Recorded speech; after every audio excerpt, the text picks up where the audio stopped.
Hello there, a very good evening and welcome to another edition of Primetime News on TV1. I'm Charlotte Benedict for the Newsfirst team. And I'm Theruni Karunaratna. Before we head on to our stories in detail, here's a look at your top stories for tonight. President inaugurates South Asia's largest maternity hospital. UNP's Vajira says Ranil will run for president as a leader transcending party lines.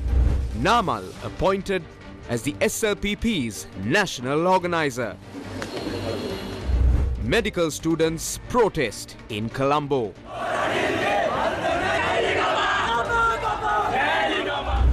China's Xi assures to stand with Sri Lanka in safeguarding sovereignty. US ambassador dives to ancient Godavaya shipwreck. Kehelia's daughter goes to the Human Rights Commission, citing rights violations.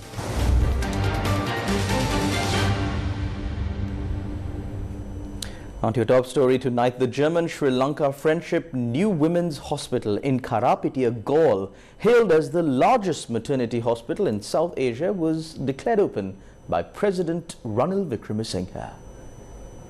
The six-story German-Sri Lanka Friendship New Women's Hospital claims 640 beds, 6 operating theatres, emergency treatment units, intensive care units, laboratories, infant intensive care units, special pediatric units and state-of-the-art medical facilities.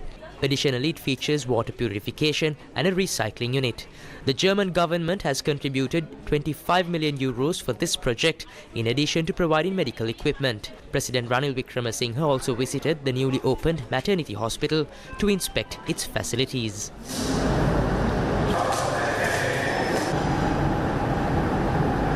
අපේ ආදායමෙන් 50% of our income is now allocated towards debt and interest payments.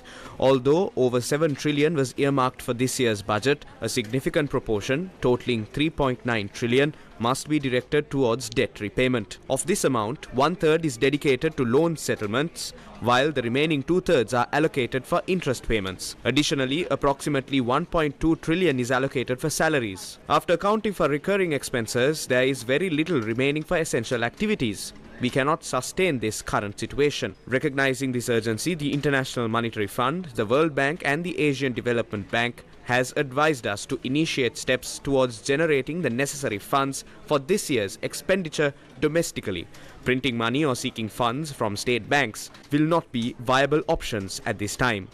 This was the main issue. The only option was to increase VAT.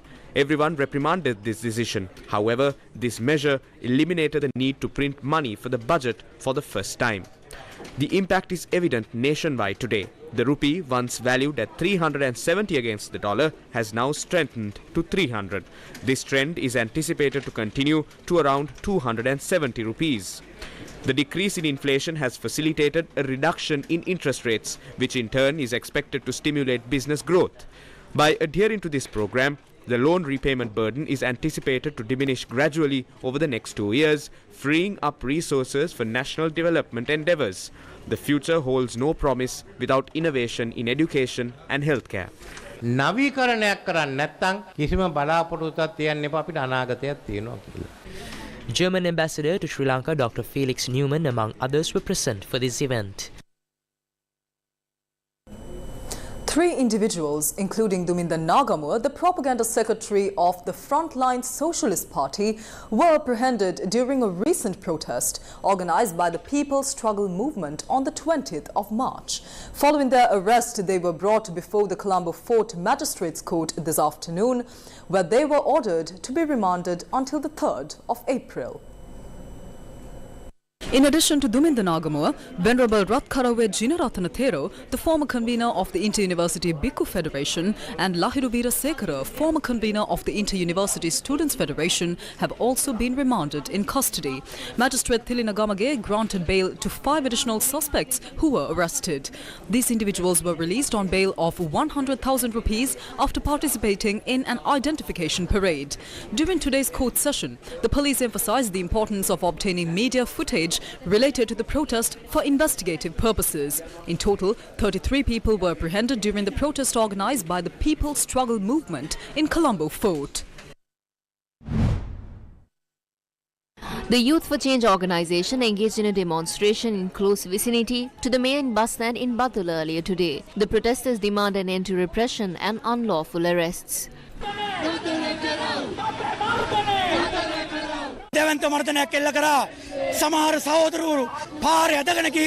Repression is taking place in a large scale. Some of our comrades were dragged and beaten inhumanely. 33 of them were arrested. National organizer of Youth for Change, Lahiru Veerasekara, and others were arrested. We are not afraid of such action.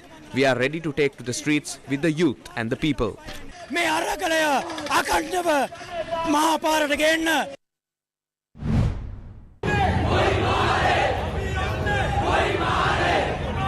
Students from multiple faculties of medicine at state universities converged in Punchipuralla today to engage in a protest. Their collective call was for the state to withdraw its policy on private medical universities. A heavy police presence was witnessed in the area owing to the protest.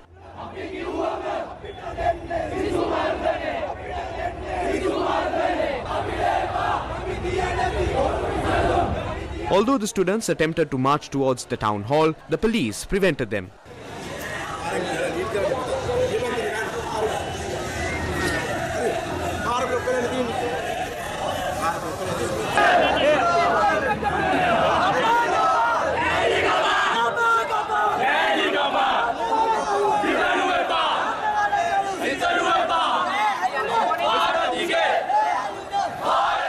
The crowd dispersed after protesting for around an hour.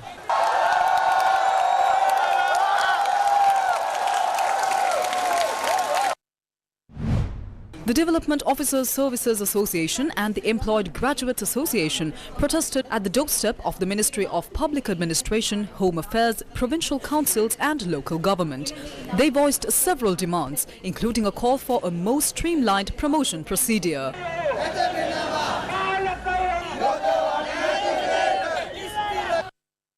A heavy police presence was witnessed in the area, and the group also blocked the main entrance to the ministry. 10 representatives were awarded an opportunity to meet with the officials.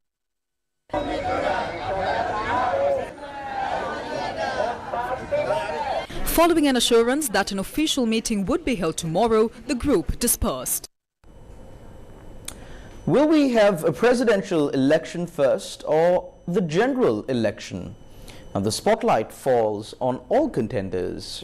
In this charged atmosphere, the chairman of the United National Party, Vajirabhewardhana, declares with conviction that Ranil Wickremesinghe shall enter the fray as an undivided leader. Wins the election. We as the UNP have clearly announced that during the upcoming election we will be backing President Ranil Wickremesinghe, who is an independent leader in the country.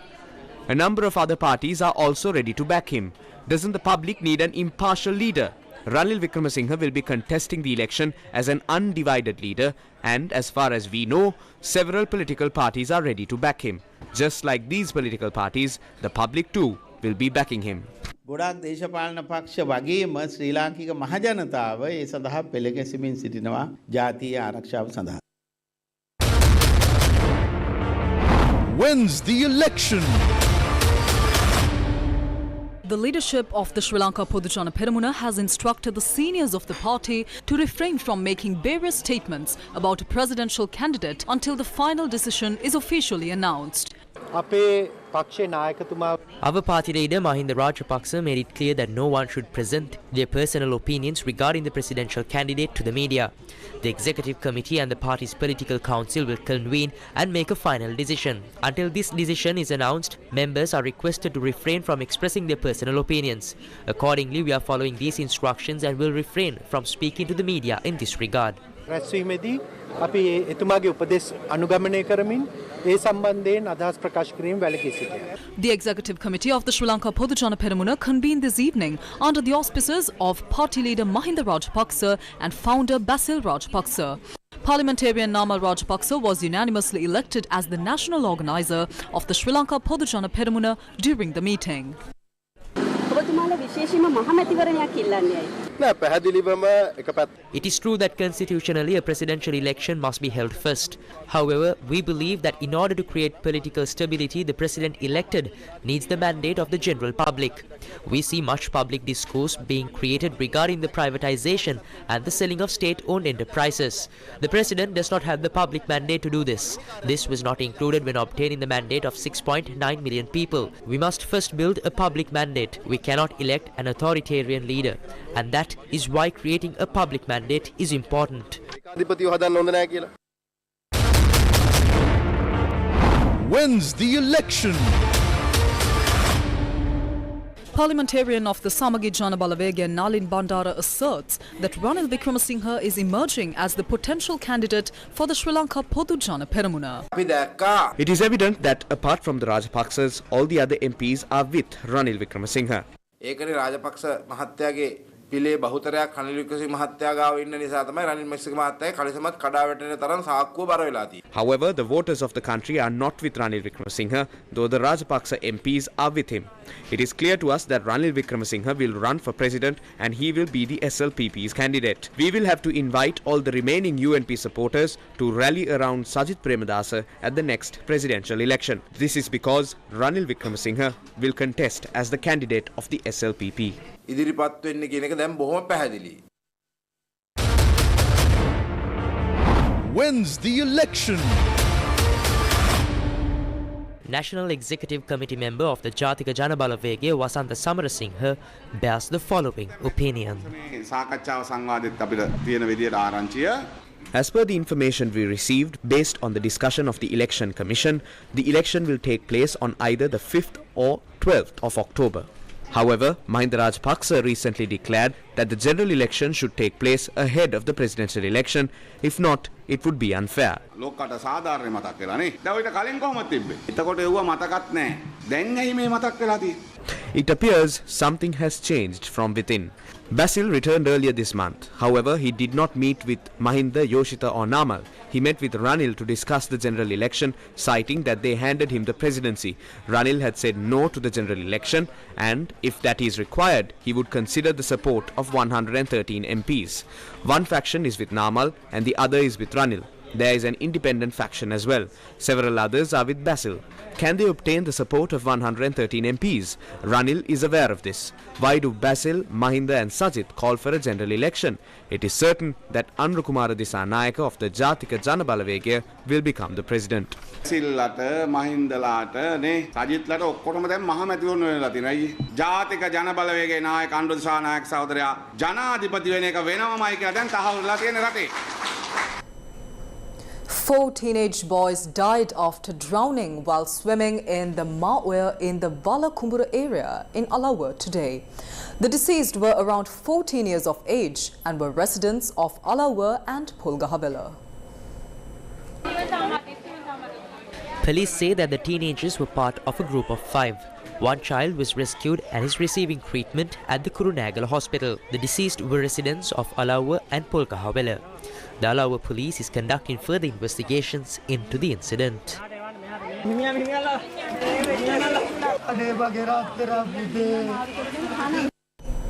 Recent revelations have brought to light a disconcerting saga involving a fraudulent medicine deal. A select few individuals have profited immensely at the expense of millions, jeopardizing countless lives. Now, Tony, the gravity of this situation cannot be overstated. And tonight, we bring you more details on what really happened.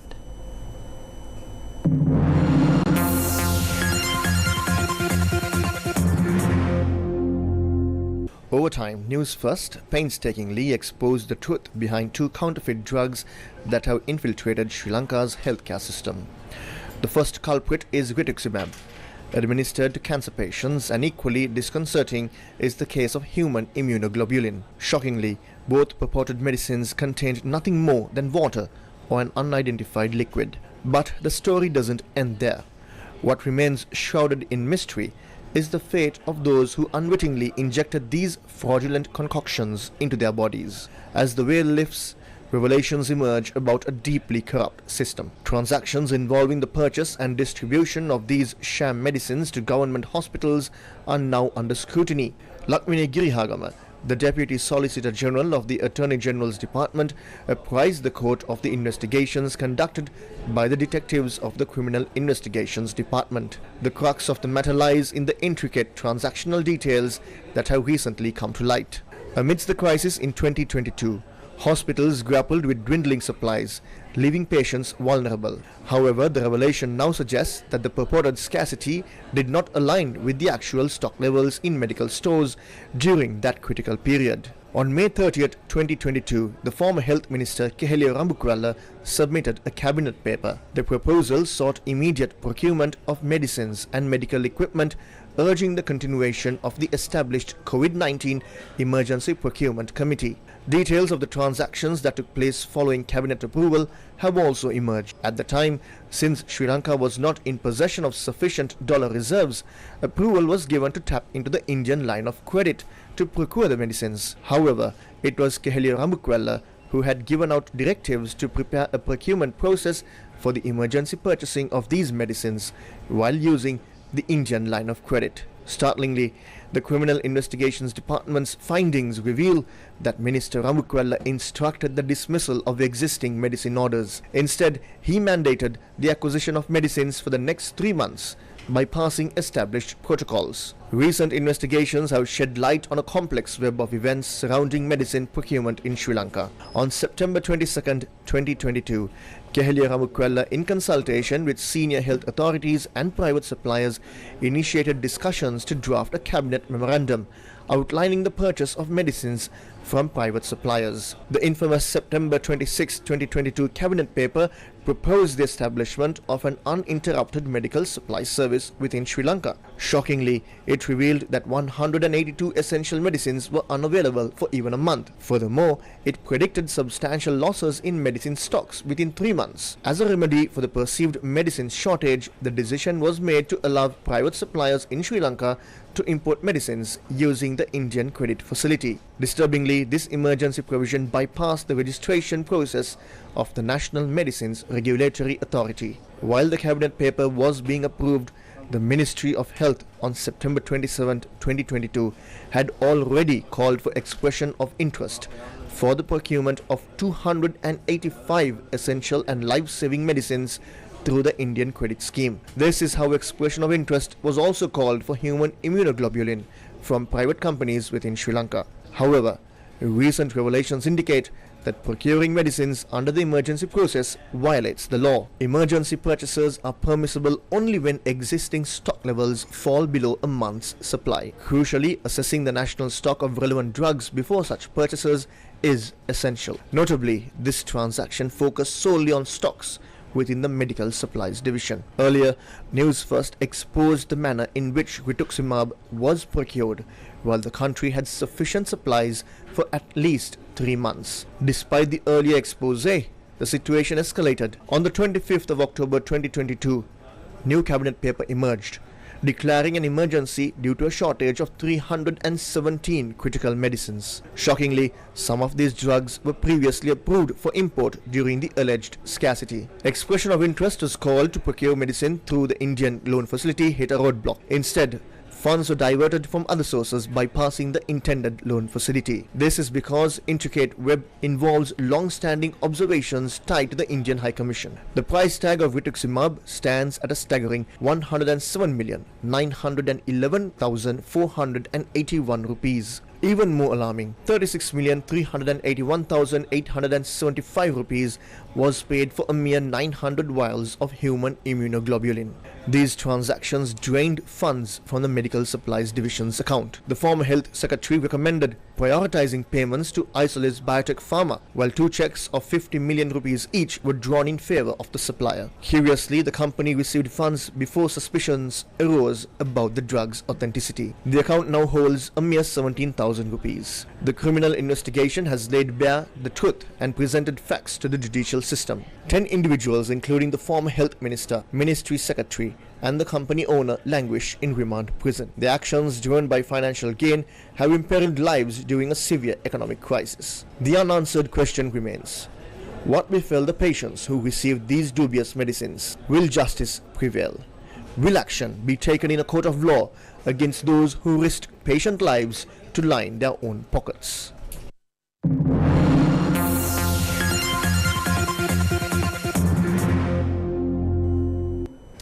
Chamithri Rambukwella, the daughter of former Minister of Health Kihili Rambukwella, filed a complaint with the Human Rights Commission of Sri Lanka.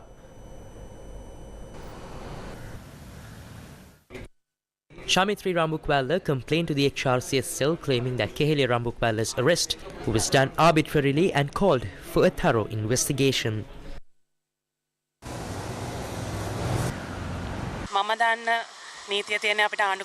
According to the law I know, one is innocent until proven guilty. I am lodging this complaint because that right has been violated.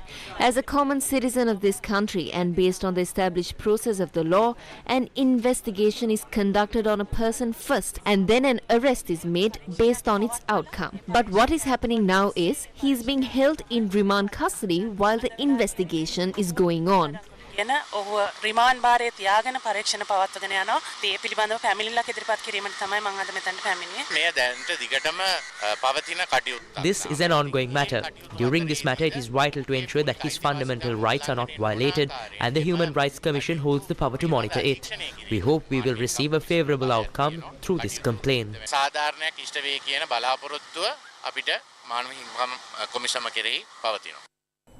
Opposition leader Sajid Pradas says that the country has fallen into its current situation because of bribery, corruption and theft. He further stressed that the perpetrators of such crimes are roaming freely.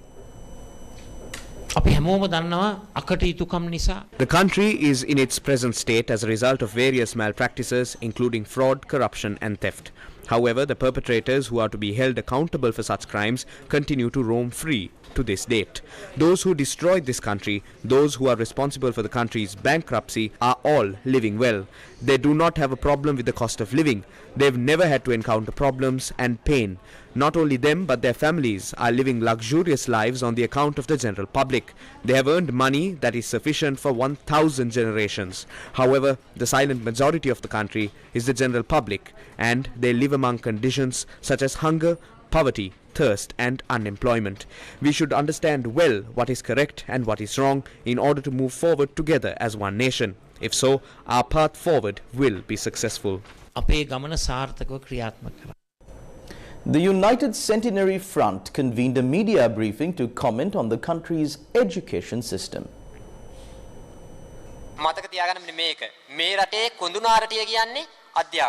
Remember, the backbone of the country is our education. If it collapses, the people of the country will not have a way to live. It is clear that the country will not have a future if the education of the country collapses, and right now that has happened. The officials of the Education Ministry and the Education Minister cannot do anything to what has happened to the education system of our country. The main reason for this collapse is the circular. The circular hasn't been updated and the officials of the Education Ministry cannot do anything because of it.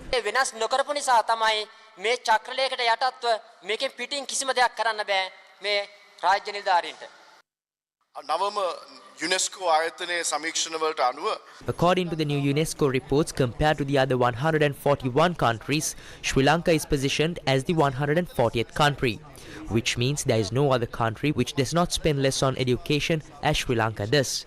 There is one country. We spend only 1.5% from our GDP for our education. There is no other country from the whole of Asia which spends less on education.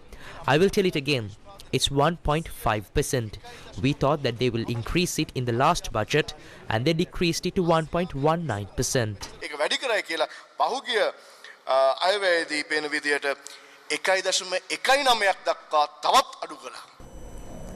Chinese President Xi Jingping has said that China will always stand for safeguarding independence, territorial integrity and sovereignty of Sri Lanka. The Chinese President met with Sri Lankan Prime Minister Dinesh Gunawardena in Beijing. According to the Prime Minister's media division, both countries agreed to continue to act under the friendship, peace, mutual respect and five-fold principle in international affairs, that do not interfere in the internal affairs of a country.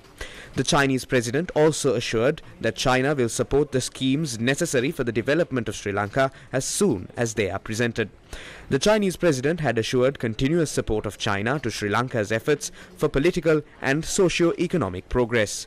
The Chinese president also stated that the Chinese Communist Party hopes to further foster cooperation with the party the Prime Minister is representing and other parties in Sri Lanka. The US Embassy in Colombo, in partnership with the Central Cultural Fund's Maritime Archaeology Unit, has taken steps to conserve and document the Godavaya shipwreck. The Godavaya shipwreck is the oldest known shipwreck in the Asia-Pacific region.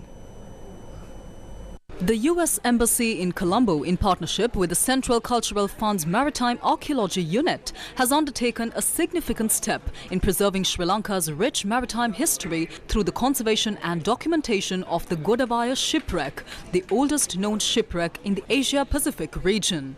This initiative, funded by the US Ambassador's Fund for Cultural Preservation, underscores the enduring partnership between the United States and Sri Lanka in cultural preservation and archaeological research. US Ambassador to Sri Lanka Julie Chung, alongside a senior archaeology officer of the Central Cultural Fund's Maritime Archaeology Unit, led an inspection dive to the ancient Godavaya shipwreck off the coast of Hambantota. All right, here we are in Hambantota. We just went down to dive the Godavaya shipwreck here with the whole team. Rasika, the main marine archaeologist, has been working on this shipwreck. The United States Ambassador's Fund for Cultural Preservation has been helping to help Rasika and his team to conserve, preserve, find out more about the mysteries of this shipwreck. Over 2,000 years old. It's Asia's oldest shipwreck. It's right here in Sri Lanka. We just went down to see shards and clay pots and everything that you're doing, that your team has been painstakingly trying to preserve. This is the pride of Sri Lanka. It speaks to the maritime history of this country for thousands of years, for centuries, and the important role that Sri Lanka plays in the strategic shipping lanes for so many years. The Godavaya shipwreck, the oldest known shipwreck in the Indian Ocean and in the Asia-Pacific region, is one of the Maritime Archaeology Unit's most signified ongoing projects. Initial research efforts have unveiled a treasure trove of information, revealing that the ship was laden with diverse cargo, including potential ingots of iron and glass, alongside finished stone querns and ceramic bowls. Through funding support of the Ambassador's Fund for Cultural Preservation, the Maritime Archaeology Unit has been able to safeguard nearly 200 artifacts unearthed from the wreck, ranging from clay pottery to metal objects and intricate carnelian beads. As the project progresses, the MAU is on track to develop a complete 3D model of the entire shipwreck site, a milestone that promises to revolutionize the field of maritime archaeology and cultural preservation in Sri Lanka. The artifacts removed from the shipwreck will be on display in Colombo at the end of the year and will be eventually housed in the permanent exhibit of the Maritime Archaeology Museum in Galle for Sri Lankans and tourists to visit, view and learn about the country's rich history. A team of Sri Lankan scientists have achieved a significant technological milestone by successfully extracting zirconium from mineral sand. This groundbreaking research was carried out by a dedicated group at the Rajarata University. Professor Sanjeevani Ginigaddara, Vice-Chancellor of Rajarata University, emphasized the practical applications of this discovery. The extracted zirconium can be utilized to create robust products capable of withstanding extreme temperatures. Furthermore, she highlighted that zirconium deposits have been identified in the Pulmude mineral sand reserves. Amidst the ongoing conflict in Ukraine, a lesser-known aspect has emerged, shedding light on the involvement of Sri Lankan nationals who have taken up arms on both sides of the conflict. According to a report produced by Al Jazeera, at least 2 Sri Lankans have been killed fighting for Russia in Ukraine and 3 on the Ukrainian side. The report said that 1 Sri Lankan succumbed to injuries sustained from a Ukrainian attack on a Russian bunker in the Donetsk region. He was reportedly carried away from the site by a fellow Sri Lankan who was also injured in the attack. The surviving Sri Lankan had said he had no option but to leave his fellow countrymen behind as the Ukrainian drones rained down death. The body was later identified by other Sri Lankans fighting with the Russian forces, and it was the second recruit from the tropical South Asian island to die in recent months fighting for Russia in the bleak Donetsk battlefield. Hundreds of Sri Lankans are now serving with the Russian military in Ukraine, most lured into combat by Russia's offer of salaries up to $3,000 a month and the prospect of Russian citizenship. Al Jazeera said that many more, mostly retired Sri Lankan soldiers are also desperately trying to join the Russian army, willing to risk death at the hands of the Ukrainian forces in exchange for Moscow's money, amid dire poverty at home in Sri Lanka. It added that according to retired and current members of Sri Lanka's military, despite the deaths of Sri Lankans in Ukraine, many others are willing to take their places on the Russian front lines. A serving Sri Lankan also told Al Jazeera that he would consider deserting his post if he had an opportunity to join the Russian military. Sri Lankans have also died fighting for Ukraine's freedom. In December, Captain Ranish Hevage, who commanded a special unit of fighters, and MM Priyantha and Rodney Jayasinghe, two other Sri Lankan men, were killed fighting against Russian forces. Hevage was buried on the 15th of December with several Ukrainian soldiers at Minov, 400 kilometers east of Kyiv, but the bodies of the other two Sri Lankans were never recovered. About 20 other Sri Lankans who were serving with the International Legion of Territorial Defense of Ukraine left the unit after Hevage's death, according to 25-year-old Lahiru Hathurusinghe, who carried injured Ranish Hevage for several kilometers despite his own injuries. Hathurusinghe, who deserted from the Sri Lanka army to fight for Ukraine, is believed to be the only Sri Lankan still attached to the Ukrainian side in the war with Russia. Australian officials say that there has been a reduction in the number of vessels with people originating from Sri Lanka destined to Sri Lanka. They attribute this to the stabilization of the conditions in the country.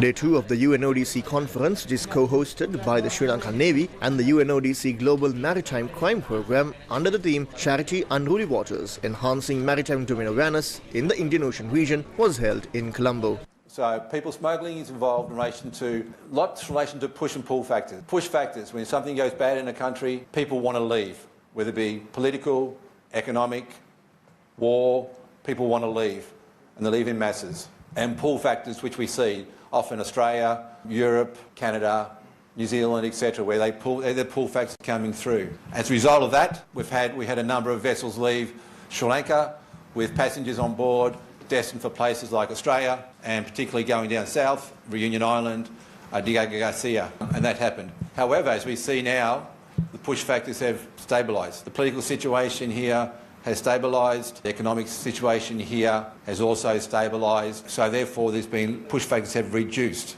for now, as we all know. We've seen very few vessels leave in the last 12 months, particularly. So that's a good thing. But they can change. The Department of Census and Statistics has unveiled the latest poverty line. The Census and Statistics Department has unveiled the latest poverty line for Sri Lanka. This critical data sheds light on the financial thresholds necessary for individuals to meet their minimum basic needs each month. According to the data, to maintain a basic standard of living, an individual in Sri Lanka requires 17,014 rupees per month.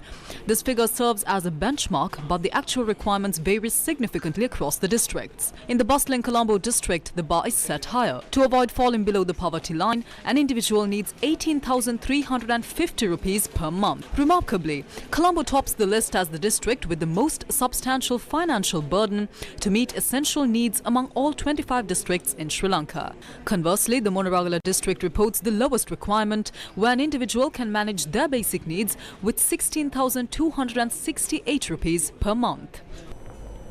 Sri Lankan Justice Rangajiva Vimalasena was appointed as the first president of Nauru's Court of Appeal.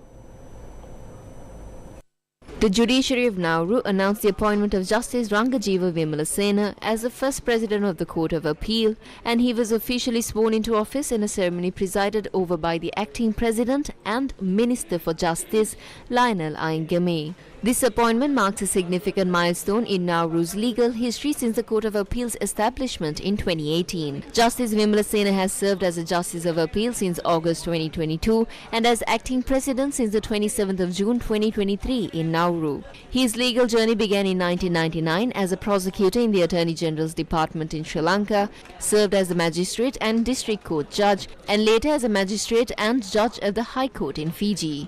Nauru judiciary says they look forward to Justice Vimalasena's continued leadership and contributions to the legal community as the President of the Court of Appeal, further strengthening the rule of law and administration of justice in Nauru. What really happened to the ship named Dali that crashed onto the 1.6-mile-long Francis Scott Key Bridge in Baltimore, Maryland? Now, fears have been raised of significant disruption to global supply chains, and 6 people who are missing are presumed dead. Kenza and Jawad bring us the details on tonight's The World Today.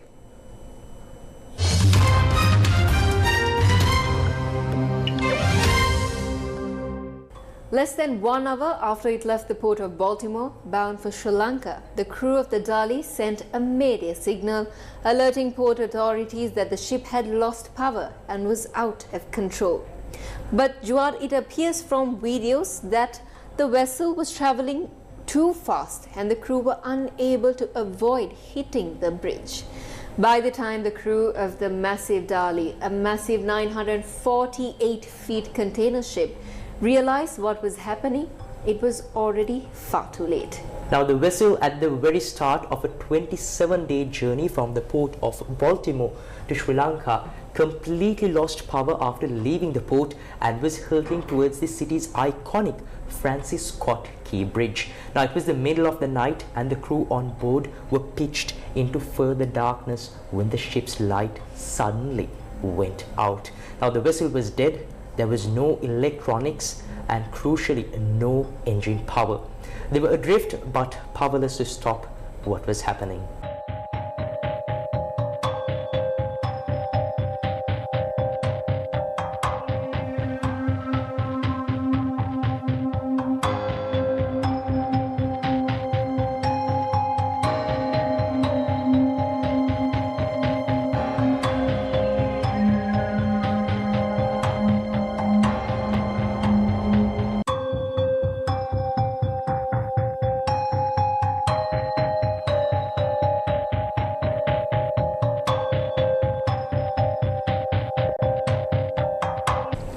Now, Jawad, multiple alarms rang out as the crew ran unsuccessful tests in a desperate attempt to fix the issue and regain power.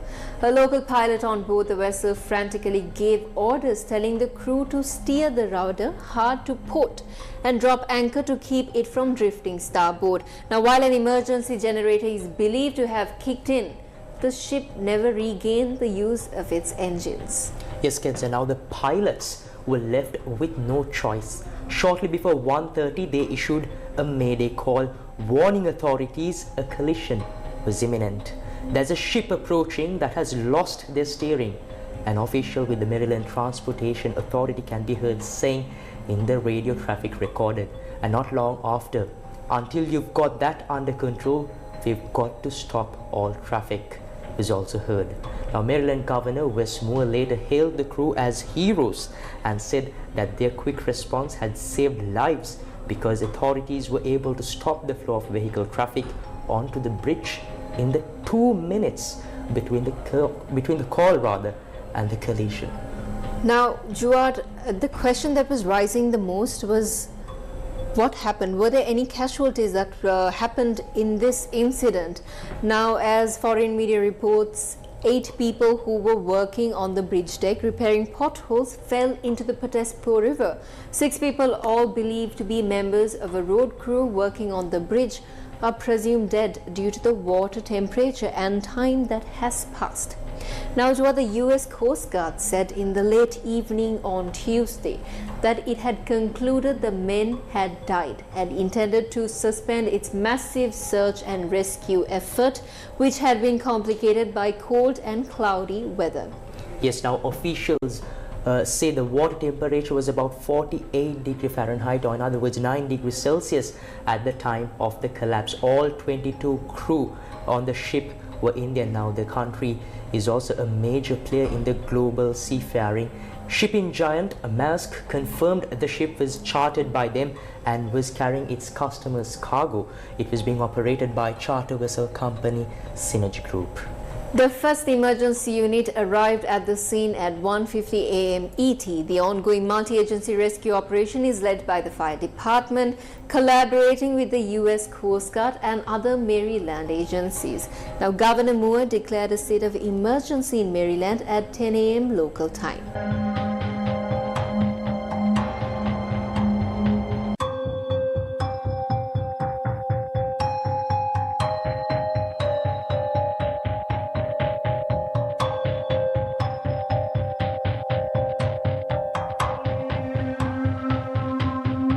Now, along with that, US President Joe Biden gave a news conference later in the day calling the collapse a terrible accident and also pledged to rebuild the bridge. Now, just a few weeks ago, Maryland officials were celebrating new cargo records at the port of Baltimore, which helped put the city on the map in the 1800s and remains an important economic driver for the region. But the collapse of the bridge will severely disrupt businesses, Kenza.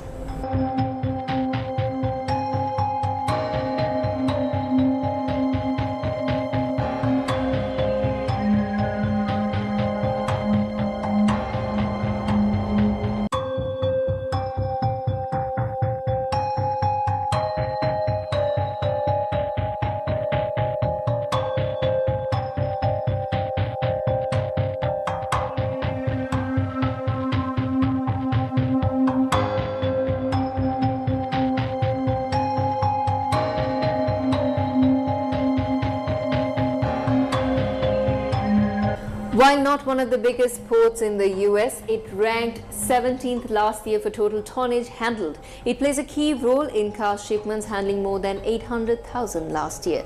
Now, Juad, according to Maryland officials, that made it the country's top port for car shipments for 13 years in a row. Now, disruption will force firms to reroute to other ports on the East Coast. Mirka Weitzik, Global Director of Intelligence for Everstream Analytics, said the disruption was likely to strain labor and handling capacities at other ports such as Philadelphia and Norfolk and cause spillover congestions and delays that could last months. Now, the dramatic destruction of the bridge, which opened 47 years ago, left many in the city, including Governor Moore shaken. Now, Westmore said at a news conference on Tuesday, this is a place that is a normal commute route for 30,000 Marylanders every single day. To hear the words, the key bridge has collapsed, is shocking. It's heartbreaking. Now, Juad, since making headlines from last afternoon, the Baltimore incident, there are still a number of unanswered questions, including what caused the ship to lose propulsion. Now, authorities say they are still investigating.